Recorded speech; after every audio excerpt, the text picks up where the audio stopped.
Bueno, señor. Muy buenas tardes, mis amados hermanos. Qué bueno reunirnos en este tiempo.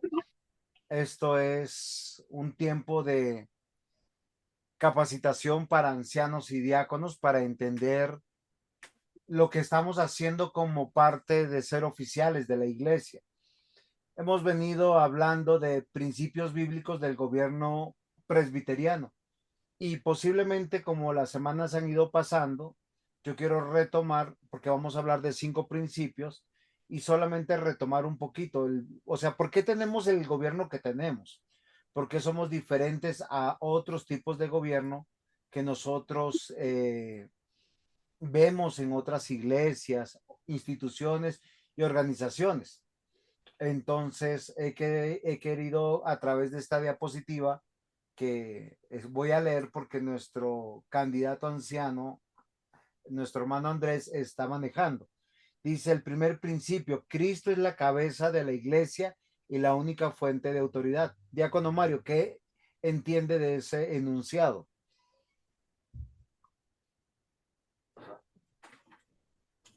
No lo escucho porque está muteado.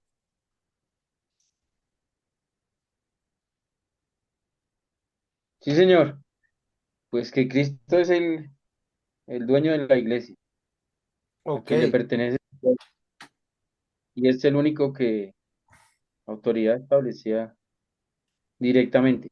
sí, eso es verdad, pero ¿de qué me sirve a mí como pastor o como anciano, como presbítero, o si fuera el caso de diácono, entender esto? Que no decido yo lo que yo quiero, lo que yo pienso, lo que yo siento, lo que yo deseo, sino lo que él diga. Ok, eso es en parte. Ahora yo les voy a decir algo que es interesante. Si yo entiendo que Cristo es la cabeza de la iglesia, y recuerden que en Efesios él dice lo siguiente: maridos, amad a vuestras esposas como Cristo amó a la iglesia, pero también dice a las mujeres: sujetaos a vuestros maridos porque él es la cabeza en el hogar y él a su vez se sujeta a Cristo, que él es la cabeza de la iglesia. Ahora, yo quiero que nosotros tengamos que entender que nosotros ejercemos autoridad y vamos a expresar el gobierno es representando a Cristo. O sea, deberíamos actuar como Cristo actuara en el hogar, para con los hijos, con la esposa y en la iglesia de la misma manera. Porque eso significa que Cristo es cabeza. Nosotros, Dios nos puso a nosotros en la tierra como señores, como virreyes. Y yo sé que el diácono Mario le incomoda un poco esto, porque normalmente se ha tomado esta perspectiva para ejercer enseñoramiento en el hogar y en la iglesia. Pero el concepto bien aplicado nos debería llamar a la justicia, a la gracia, al amor, a la misericordia, buscando la gloria de Dios. ¿Estamos de acuerdo? Sí, señor. Andresito, ¿es comprensible lo que acabo de decir? Sí, señor. Cristo es cabeza de la iglesia y la única fuente de autoridad.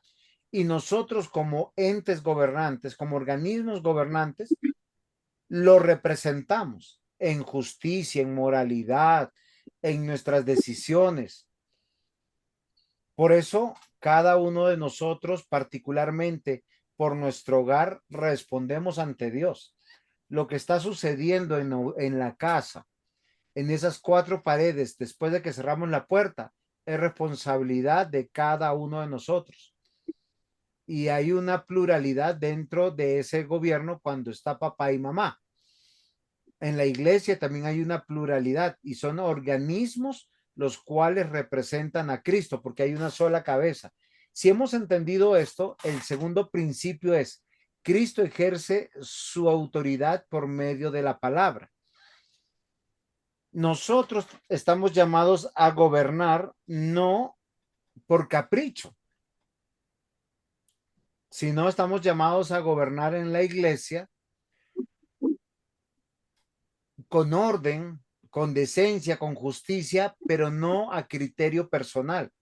Por eso toda decisión Toda comprensión de dogma, de principio, de verdad, se desprende de la palabra de Dios. Ese es el segundo principio como nosotros tenemos. Y fíjense que uno estaría pensando qué difícil es gobernar.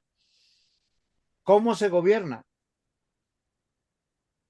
Por medio de su palabra, la palabra revelada, escrita, principios claros.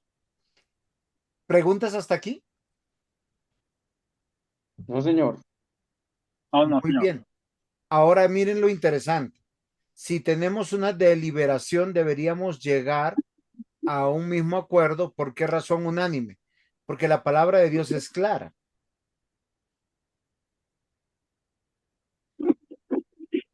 Sí, Sí, señor. hay situaciones que son muy difíciles, pero nosotros tenemos que entender que nosotros tenemos que sujetarnos a la palabra de Dios. Tercer principio, Cristo como rey ha otorgado poder a su iglesia. El poder que nosotros que tenemos es declarativo, no potestativo.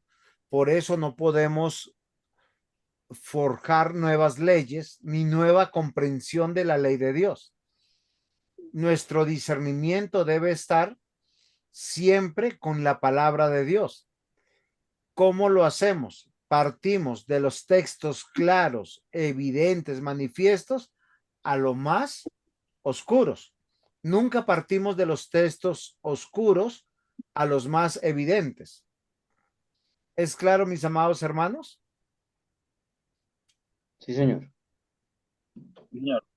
Muy bien, entonces no debería haber ningún tipo de desacuerdo en la iglesia cuando tomamos decisiones, cuando hay principios claros de la escritura. Y quien los evoca, quien los pone, debe ser en un orden bien contextualizado. Cuarto principio, Cristo ha determinado el ejercicio del poder que se realice por medio de órganos representativos. Diácono Mario, ¿qué significa esto?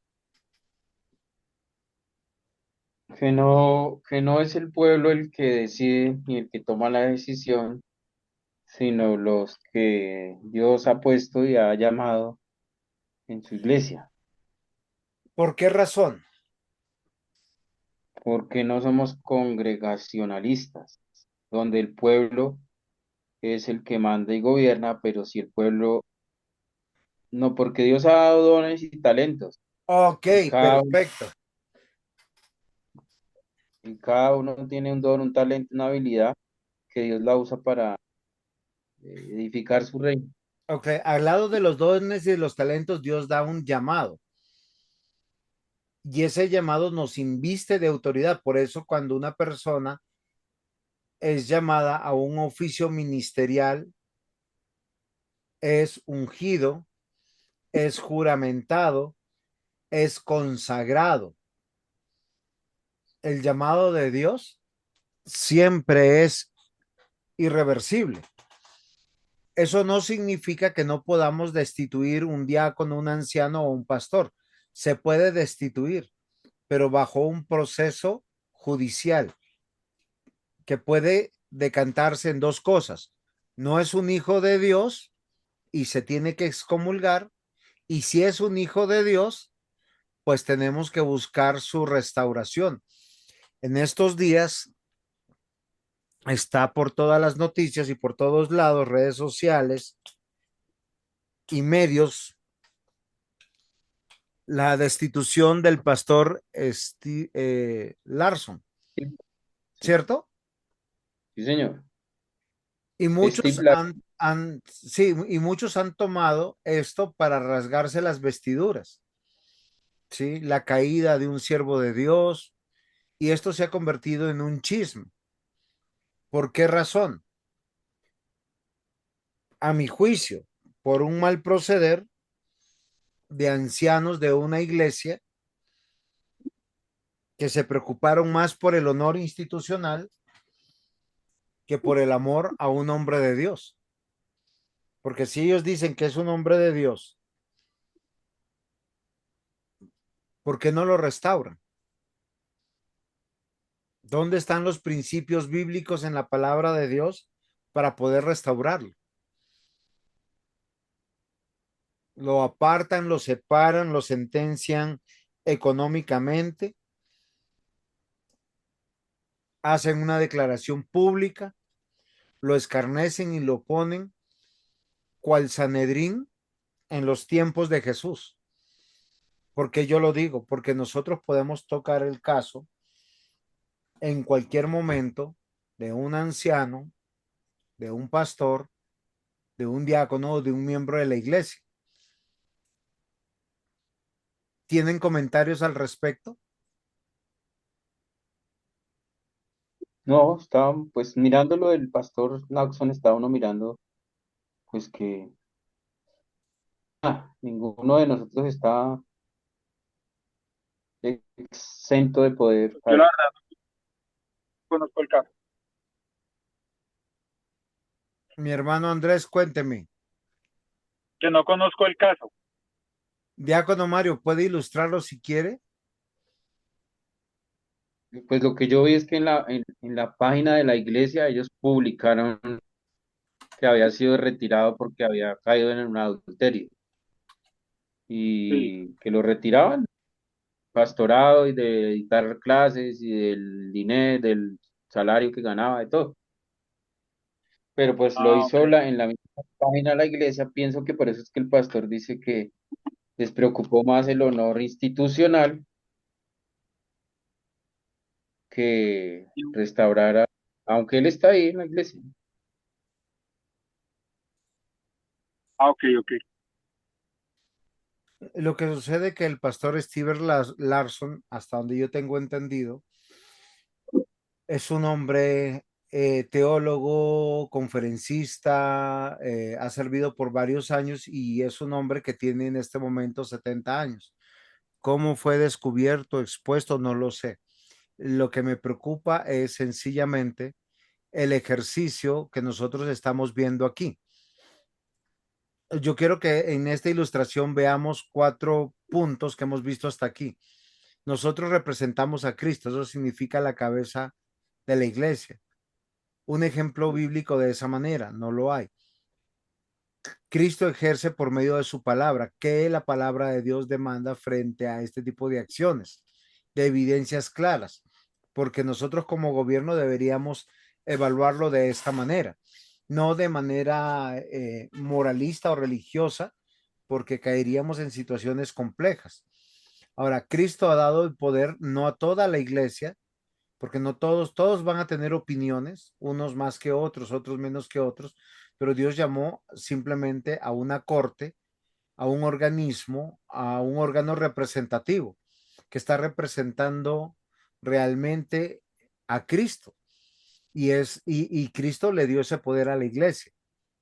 Entonces nosotros tenemos que considerar eso. Fácilmente podemos decir cosas, sacar evidencias y ¿qué hacemos?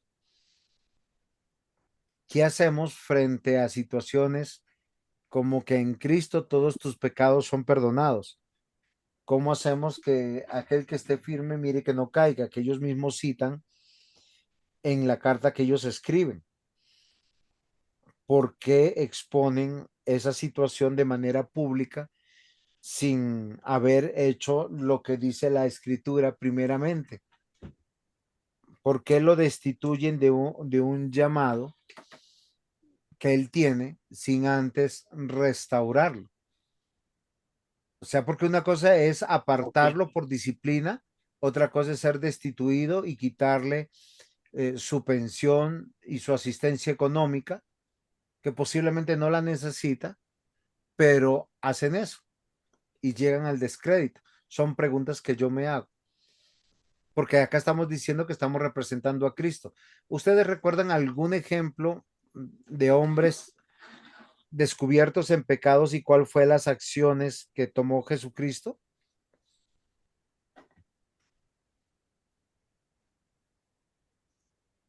Sí, a la mujer adúltera le dijo que dónde Claro, estaban los que la estaban acusando.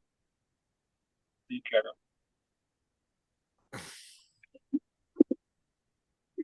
Les decía que los perdonaba y vete y no peques más. Ok, bueno.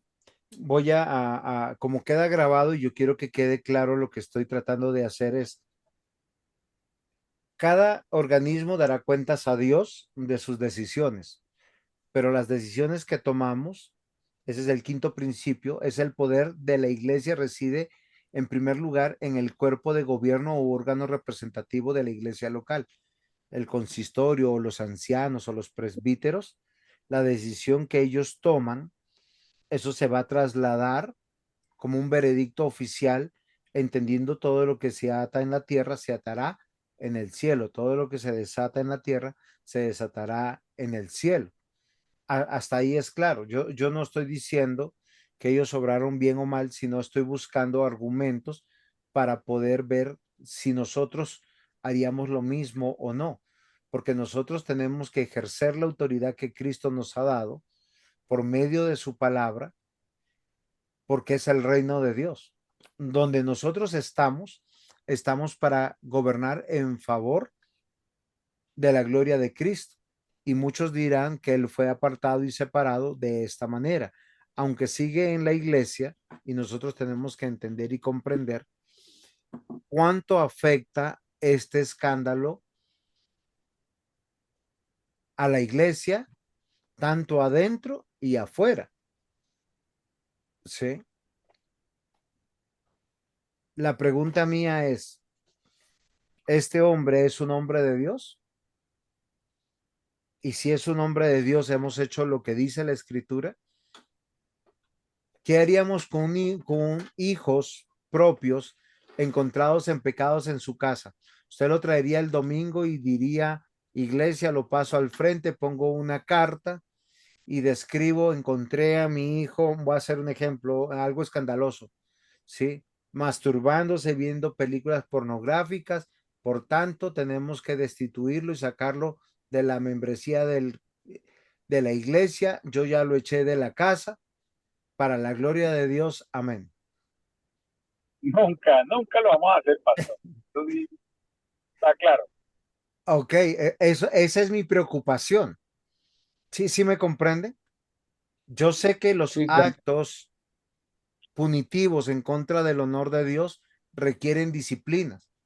Cualquier padre que encuentre a su hijo, voy a hacer un ejemplo, usted puede encontrar a su hijo tomando en una esquina, borracho, cayéndose hasta decir basta. ¿Uno qué hace? Llama a la policía y lo entrega o corre a la casa, echa llave para que no entre. Yo, bueno, personalmente me ha tocado con mi hijo, pastor, como en dos ocasiones que él estuvo en la universidad, pues me tocó ir a buscarlo y traerlo, y yo nunca hice eso. Entonces, pues, obviamente, como padre, tuvo sus correctivos durante mucho tiempo. De hecho, pues cambiaron las directrices para él en mi casa y en mi vida, ¿sí? Para que no lo volviera a hacer. Pero nunca lo va a poner en escarnio público ni de la iglesia, no, ni de mi familia o ni de nadie. Ok, listo. Recuerden que estamos grabando esto y se comparte en la iglesia. Entonces, ¿qué es lo que nosotros tenemos que hacer ahora? Yo lo que les estoy diciendo es, nosotros hoy tenemos que considerar la responsabilidad que el Señor nos ha dado, porque el quinto principio es el poder de la iglesia reside en el primer lugar en el cuerpo de gobierno u órgano representativo de la iglesia. Yo quiero recordar que los diáconos o la junta de diáconos está sirviendo es a Cristo, no es a una iglesia local, con la autoridad de un juramento, una dedicación y una consagración, igual que el consistorio lo hace al tener pastores y tener presbíteros. Todos estamos con una autoridad delegada y es un privilegio servir al Señor. Yo no me puedo escudar como pastor diciendo, venga, un pastor lo hace de esta manera, yo lo voy a hacer de esa manera, sabiendo que si esa manera no honra a Dios o no lo dice la palabra de Dios. Lo que yo estoy tratando de que hoy nosotros tomemos y miremos es lo que haríamos con nuestros hijos o con nuestro cónyuge, es lo que debemos hacer también en la iglesia. ¿Por qué razón? Porque nosotros en la iglesia tenemos más que un lazo filial, sino tenemos un lazo de fe. en la eternidad, confiando que si esa persona declara que es cristiana, que ha creído en Cristo, pues nosotros creemos firmemente que sus pecados han sido perdonados, aunque en la circunstancia y el momento cronológico vemos que está en disciplina y con una lucha y con una dificultad. ¿Estamos correctos o hay algo que precisar o corregir? Sí, señor, correcto. Muy bien, quiero que estemos nosotros convencidos que si somos diáconos o ancianos o pastor de la iglesia, es un privilegio servir a Dios, porque Dios ha ordenado que solo algunos del cuerpo de Cristo compongan órganos de gobierno y trabajo eclesiástico. Sí, hay muchas iglesias que determinan, voy a hacer un ejemplo, que un diácono y un anciano sirva este mes y los otros descansen. El culto está para que todos nosotros de manera permanente podamos servir a Dios cada domingo, ¿sí? A no ser que seamos muchos, entrarían unos en un receso o estar en emérito, pero todos debemos servir. ¿Por qué? Porque Dios nos llamó a nosotros para componer un organismo real de trabajo eclesiástico, ¿sí? Ahora, ¿cómo se organizan estos? Se rige desde el principio de la subordinación del órgano representativo menor al órgano representativo mayor, los que se organizan por encargos y labores específicas. Voy a hacer un ejemplo. Nosotros en nuestro presbiterio no tenemos estos ministerios, pero estoy tomando un ejemplo de la iglesia presbiteriana en México. Ellos tienen el Ministerio de Evangelización, de Relaciones, de Educación y de Recursos. Estos cuatro ministerios están bajo la supervisión del consistorio. Ellos, como un organismo menor, dan cuentas a quién, al consistorio. El consistorio está conformado por pastores y ancianos. A su vez, nosotros vemos que también en este organismo hay algo que se llama junta de diáconos y los diáconos por lo general están en estos ministerios junto con los que tienen los dones y talentos para predicar, para enseñar y para capacitar. Entonces, es decir, el consistorio está subordinado también. ¿Por qué razón? Porque dentro de las cortes o organismos presbiterales, la máxima representación dentro de la iglesia local es el consistorio. Si el consistorio no resuelve algo, lo tiene que resolver el presbiterio. El presbiterio es un conjunto de representación de iglesias locales y cercanas. Si el presbiterio como corte no lo resuelve, el siguiente organismo representativo conformado por personas capacitadas con dones y talentos y llamado de Dios sería el sínodo, que el sínodo es el conjunto de dos o más presbiterios, el cual está representado en cada uno de los consistorios, el cual también de manera nacional representa a la Asamblea General. La Asamblea General sería el conjunto de sínodos, si lo hubiera, para poder gobernar. ¿Por qué existen todos estos organismos de acuerdo al presbiterianismo? Para poder nosotros buscar justicia en lo más que se puede con relación al honor de Cristo y el favor de la extensión del reino de Dios. ¿Es claro hasta lo que nosotros hemos entendido? Sí, señor. El otro día cuando vino el pastor Esaú, que es pastor de México, yo le pregunté qué era lo más difícil que él había tenido como pastor y miembro oficiante del presbiterio que había tenido que decidir. Y lo que él dijo que lo más difícil que había tenido que hacer era deponer a, a un, sé que a muchas no les... a un amigo pastor. O sea, por años había un amigo pastor dentro del presbiterio y en reunión presbiteral, no de consistorio, sino presbiteral, lo tuvieron que destituir. ¿Cuál era la razón? Que el pastor no gobernaba su casa, sino su casa era gobernada por la esposa, al punto de que una vez él llegó con signos de violencia a la iglesia y pues esto trajo una situación muy difícil. Entonces, yo quiero que nosotros comprendamos algo. Para mayor justicia, mayor sabiduría, hay cortes o organismos de gobierno dentro del presbiterianismo. ¿Cuáles son estos? Ayúdenme para recordar. El, el consistorio, el presbiterio, eh, y el sínodo y la asamblea. Ok, ¿por qué tenemos estos organismos? ¿Qué representan estos organismos?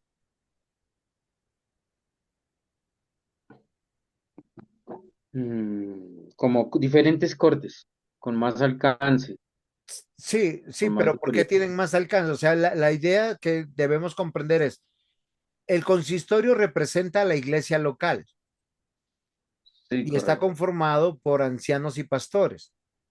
Los consistorios cercanos, asociados de manera voluntaria, conforman el presbiterio. A nivel Sí, regional, en muchos países y naciones, debido a su extensión, dentro de un mismo territorio hay más de un presbiterio, compuesto por 20 iglesias o 30 iglesias, los cuales se reúnen en cada, o sea, por decir, uno puede apelar. Apelas tú en una disciplina de tu consistorio al presbiterio. Si todavía consideras que no ha habido justicia, puedes apelar al sínodo. Y si consideras que todavía nosotros no, o sea, no se ha llegado a hacer justicia, apelas a la asamblea y la asamblea de ahí para adelante ya no hay más. Quiere decir que se dictaminó justicia. ¿Por qué razón? Porque los presbiterianos creemos en el poder, perdón, los presbiterianos creemos que el poder reside fundamentalmente en el cuerpo eclesiástico representativo y se ejercita mediante cortes organizadas. Esto quiere decir que el poder reside en la iglesia misma, la que de acuerdo a la enseñanza bíblica establece las cortes y elige los gobernantes. O sea, cuando nuestros pastores y ancianos están determinando, voy a hacer un ejemplo, que el culto comienza a las 10, eso es ley para la iglesia local.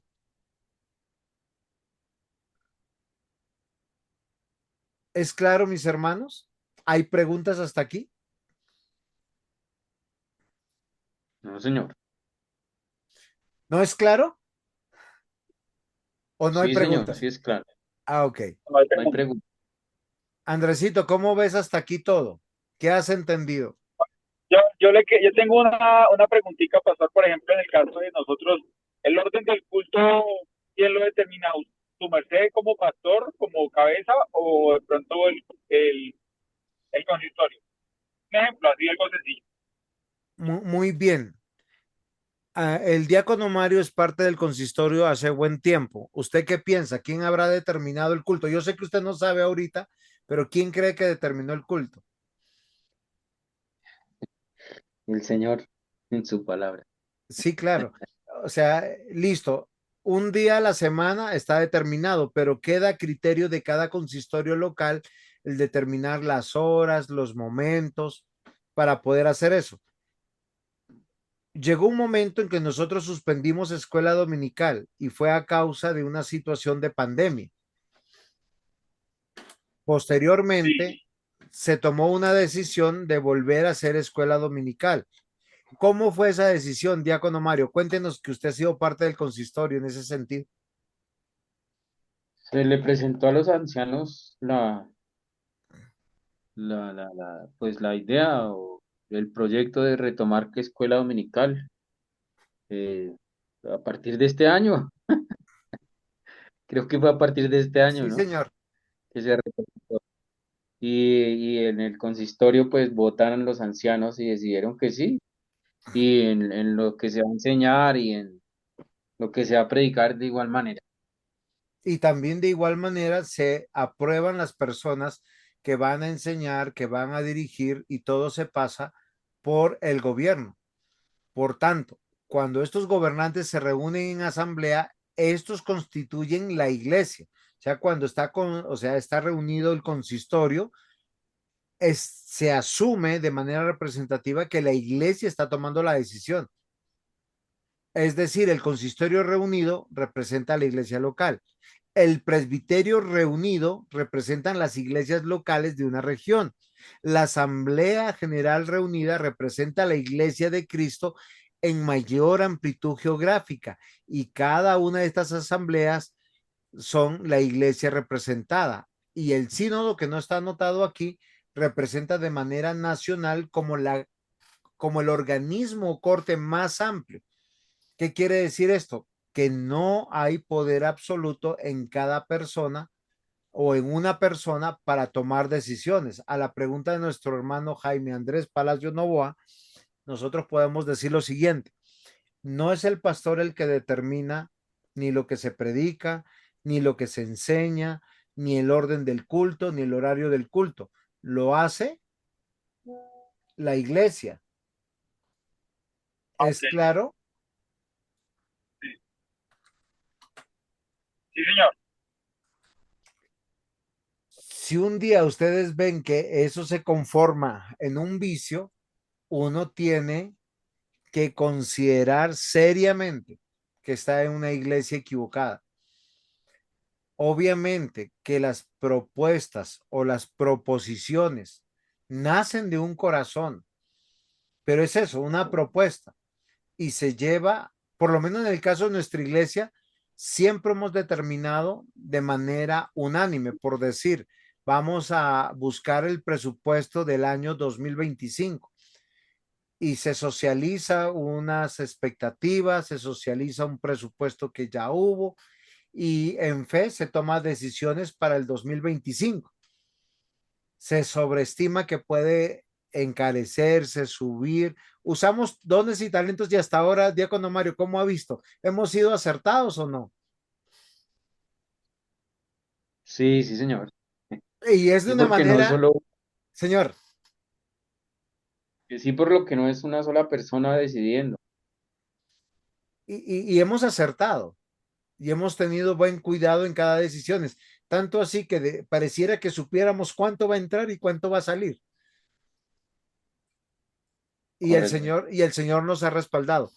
Entonces, de manera que las decisiones de estas cortes deben tomarse con toda seriedad y reverencia. Recuerden que lo que se decide como gobierno, estamos representando a Cristo, debe entenderse como una ley. Y uno diría, sí, claro que sí, porque las decisiones deben ser tomadas con seriedad y reverencia. Una vez tomadas, toda la congregación o congregaciones o la Iglesia Nacional, dependiendo de la corte que tome las decisiones, deberá estimar dichas decisiones con toda seriedad y reverencia. ¿Cómo la ven? El asunto se está Bien, poniendo sí, serio, ¿sí o no? sí, claro. No, por eso no son las decisiones del consistorio, no son sugerencias, son indicaciones, son órdenes. ¿Por qué razón? Porque nuestro deseo es honrar y glorificar a Dios. La evidencia bíblica tomada en conjunto demostraría que el poder otorgado por Cristo reside en los oficiales debidamente elegidos por la iglesia local. O sea, nosotros, si vamos a... Miren, normalmente alguien presenta una renuncia a la iglesia. Uno puede optar por decir, vamos a retener a esta persona a juro, a la fuerza, y nos podemos llenar de argumentos. ¿Eso sería bíblico o no?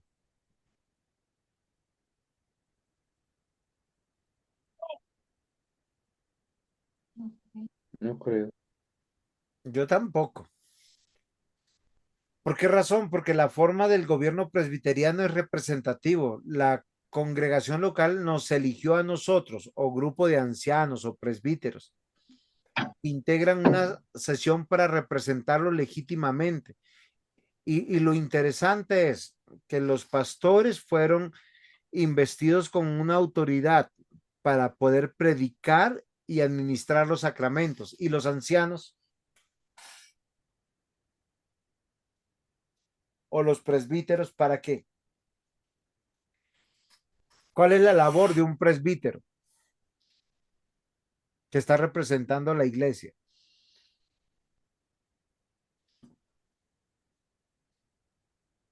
Pues lo que hemos aprendido en la iglesia es que tienen que velar porque la enseñanza sea bíblica, por la iglesia y por el pastor.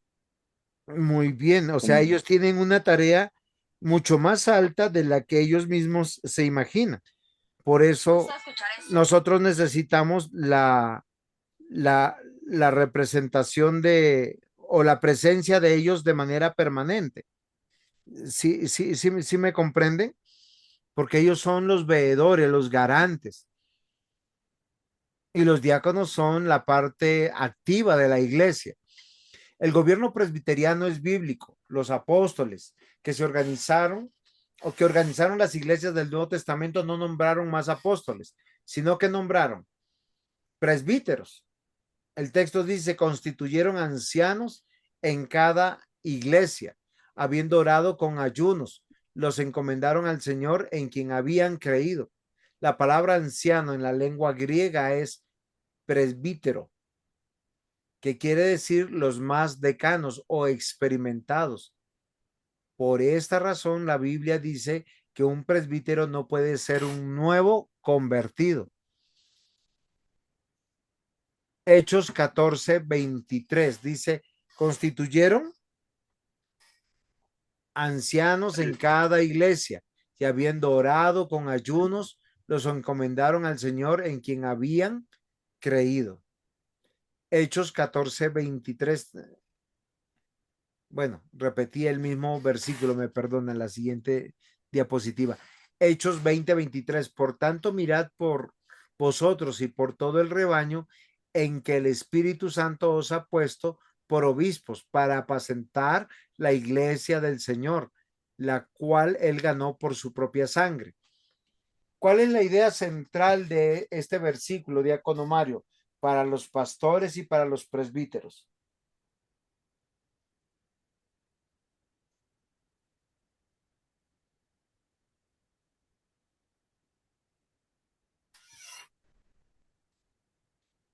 la delegación, pues ahí se ven varias cosas. Se ve que la iglesia, el dueño es el Señor y se ve que hay una autoridad delegada que están encargadas de apacentar al pueblo. Es ¿Quiénes lo que conforman ese pueblo, diácono? todos los miembros, la iglesia, Ok, ¿desde todos qué edad hasta qué edad? desde que nacen hasta que mueren. Ok, fíjense que acá no hay el que me cae bien y el que me cae mal. Acá no está el que tiene y el que no tiene. Acá no está con que el que me entiendo y el que no me entiendo. Acá dice todo aquel por el que Cristo murió. Y el llamado es que nosotros tenemos que considerar a pastorear, ¿sí? A Mm. apacentar, y esa palabra apacentar es muy particular. Andresito, ¿qué significará apacentar? Apacentar es un término utilizado para todos los que son, bueno, a aquellos que tienen ganadería, en este caso, pues pueden ser ovejas y las cuidan mientras pastan en ciertas partes de donde haya pastura verde para comer. Ok, o sea, la oveja llegó solita al lugar y es ahí donde la cuida. No, precisamente el que apacienta es el pastor, entonces él las cuida de que no se vayan lejos, de que no se las coma el lobo, de que no se metan están Ok, en atolladero. ok, fíjese Andresito que usted puede hablar como un hombre del campo, como un arriero llanero. ¿Qué hace un arriero llanero apacentando reses en el campo? Pues la cuida, generalmente lo que pasa es que cuando hay grandes extensiones y de pronto no hay pasturas o lluvias, pues entonces uno las lleva o lleva al ganado donde hay comida. Entonces uno cuida de que lleguen y que coman bien y se alimenten y se las vuelve y se las trae a uno a los predios de uno. Entonces se la cuida uno de que no se la coma el lobo, de que no se vaya metido o charco o al lodo, etcétera. Muy bien. La idea de apacentar es un acto de entrega, de servicio, sacrificial. Lo interesante es que una cosa es cuando tú apacientas tu rebaño que tú has comprado. Acá lo que nos dice es que nosotros estamos apacentando personas, que es la iglesia, compradas con la sangre, y esto es lo interesante que nos debe hacer recapitular, que aquellos que nos, por decir en el caso de ancianos, pastores y diáconos que servimos en la iglesia, estamos sirviendo a Cristo, sirviendo a nuestro prójimo. Y cada vez que cada prójimo nosotros podemos cuidar, apacentar, rescatar, defender, lo estamos haciendo en favor de quién.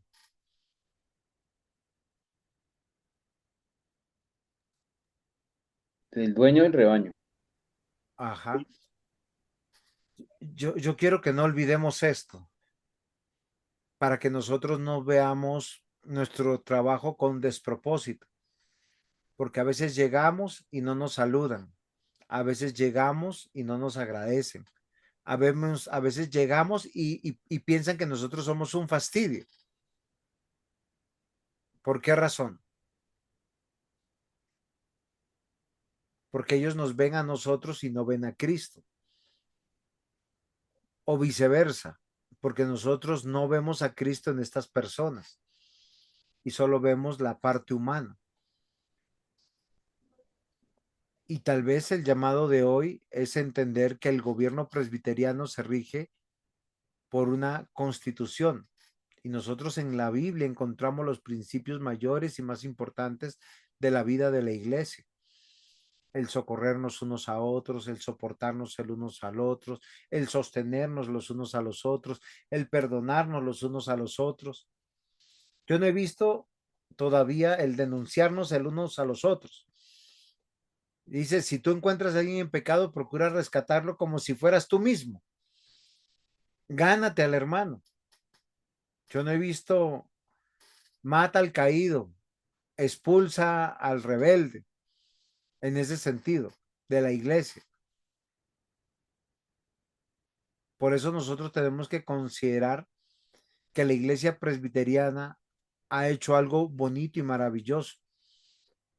¿Por qué razón? Porque ha recopilado documentos claros para nosotros poder gobernar y tener un gobierno en favor de Dios. Los procedimientos específicos para poder hacerlo normalmente están en nuestras confesiones de fe, como la confesión de fe de Westminster, capítulo 1 y capítulo 6. El gobierno de nuestra iglesia es ejercido por los presbíteros. Esto jamás quiere decir que ellos pueden hacer cualquier cosa según su voluntad. Así no es y no debe de ser. La iglesia presbiteriana se rige por la constitución que comprende normalmente, o sea, ya tenemos la Biblia, pero de manera pragmática tenemos un libro de orden, tenemos manuales como manual contable, manual de disciplina, manual eclesiástico, confesiones de fe, formas de gobierno disciplinaria y de liturgia, conformando con ello, o sea, y nosotros nos adherimos a ellos voluntariamente, por eso los revisamos y si encontramos algo, algo que hemos estado haciendo en el boletín es eso, plasmar lo que nosotros creemos para que la iglesia lo sepa, cómo proceder. Pero pasa como en los colegios, ¿no? Hay un problema en casa, perdón, en el colegio y nadie sabe qué hacer. ¿Y qué dice el profesor cuando usted dice no sé qué hacer? Léase el manual de convivencia. Queridos hermanos, los presbiterianos hemos tenido mucho cuidado de ser ordenados, gobernar con justicia, con orden y buscando la gloria de Dios. El gobierno presbiteriano es conciliar. ¿Qué significa esto? En Hechos 15 es descrito cómo la iglesia resolvió un serio problema. Creyentes, judíos, sin la autorización de los apóstoles, estaban enseñando en algunas regiones de los gentiles. Recuerden, creyentes no judíos, deberían circuncidarse. Se decidió ir a la iglesia en Jerusalén, donde estaban los apóstoles y los ancianos, en búsqueda de una resolución. ¿Qué es conciliar? No es pasar por alto, es tomar la decisión más aceptable, más loable, más justa y que dé honor a Cristo. ¿Es claro? Sí, señor. Allí hubo una asamblea que concluyó que la circuncisión no era necesaria. Esta asamblea envió una epístola a las iglesias en Antioquía, Siria y Cilicia. Hechos 15:23, si quieren lo leen después. Acá tenemos un principio que ha caracterizado el gobierno presbiteriano, una jerarquía eclesiástica en amor, en gracia y en misericordia. ¿Por qué? Por la autoridad que se nos ha dado. Somos como un juez que debe usar las leyes para poder ser precisos. Un consejo menor obedece a los consejos superiores. Cuando estoy hablando de consejo, es un organismo o una asamblea. Entonces, repasamos. Tenemos consistorio, presbiterio, sínodo y finalmente la asamblea. Entonces, ¿cómo concluimos esta clase de hoy para no hacerla muy larga? A no ser que tengan preguntas. ¿Ha dejado Dios a criterio de los miembros de la iglesia lo concerniente a la política eclesiástica? No. ¿Hay en las Sagradas Escrituras un modelo de gobierno eclesiástico? Sí, el de un organismo representativo que representa a la iglesia y lo que decide este organismo lo decidió la iglesia. ¿O es que cada iglesia puede organizarse según sus criterios, según el país donde vive o según sea conveniente su funcionalidad? No. ¿Por qué razón? Porque hay un modelo bíblico, porque Dios determinó este gobierno. ¿Tienen preguntas hasta aquí? ¿Aportes?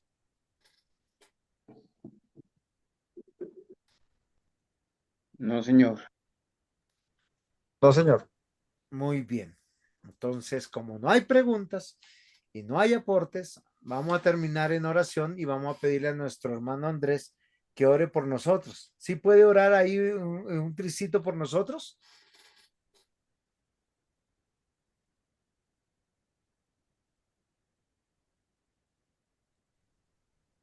Dame un segundito, pastor. Padre glorioso, te damos gracias, Señor, por este día que nos das, porque nos permite, Señor, en él ser apacentados para esta gran misión, para esta gran profesión que es ser miembro de tu iglesia y de ser un oficial de ella, Señor. Danos sabiduría para poder entender, Señor, y que los ojos de tu Santo Espíritu estén en nuestros corazones abiertos y igualmente nuestro oído y nuestra mente para obedecer tu palabra y seguir tus lineamientos, Padre. Gracias por el momento, gracias también por el predicador, Señor, y por el diácono, Señor, las personas que van a hacer uso de este curso, Señor. Gracias, Padre Santo, te alabamos y te bendecimos en esta tarde y te damos la gloria y la honra, Señor, en el nombre de Jesús. Amén. El Señor les bendiga, mis amados hermanos. Amén. Amén, pastor. Dios lo bendiga. Muchas gracias.